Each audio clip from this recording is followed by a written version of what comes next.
Radio is probably one of the best mediums for humour, because it all takes place in the mind. Yeah. It's all in the imagination. If you say there's this clown, he was riding a one-wheel bike down the road, and you in your mind's eye you see it.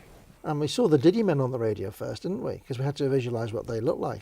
That's how we first brought them. TV comic. I was doing a Housewife's Choice.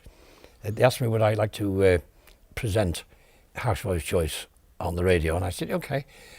So I wanted to be different. I wanted it to be different. You know, I used to say things like, "And here is a record now for all those men who are driving past work." And jokes for little jokes. I got told off actually, because most radio presenters, when they did Housewife's Choice, they managed to get 17 records in. I got 11. You're talking too much. So They were surprised by that. Yeah. And so I wanted something to make different. So I at the time, the speeded up voice technique was all the go, you know, with chipmunks and things like that. So I decided that the Diddy Men would make their debut on radio. So I sort of brought along Wee Hamish from Scotland, Wee Hamish from a place called Invercockyleaky. I brought Little Evan from Wales, from a place called Llantyttylethlyn. We got the very posh one from down south, Nigel Ponsonby Smallpiece. And from Ireland, we had the fellow who's always wanting to fight, Mick the Marmalizer. I'll marmalise you. Do it again, I'll marmalise you. And then from Liverpool, Dickie Mint, who was foreman of the Jambutti Mines. So I put them all onto radio during Housewife's Choice, and it went quite well. All our imaginations ran wild.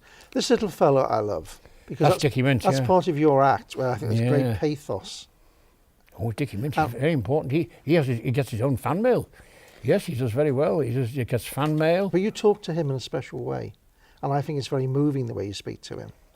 Wow. It actually brings a tear to my eyes when I hear you talking to him. Really? Yeah, it does. That's only when I ask him for money. No. The way you talk to him and that part of your act, I think, has a great deal of pathos to it. Little Dickie Mint, yes. He was.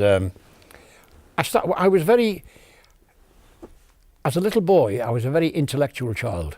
I used to read The Wizard and The Hotspur and The Rover. But on the back page, there was always a big advertisement for a firm down in London called Elliston's, and they used to sell stink bombs and itching powder and jumping fingers. But one day I saw this advert of a man with the box on his back and the bubble coming from saying, "Help!"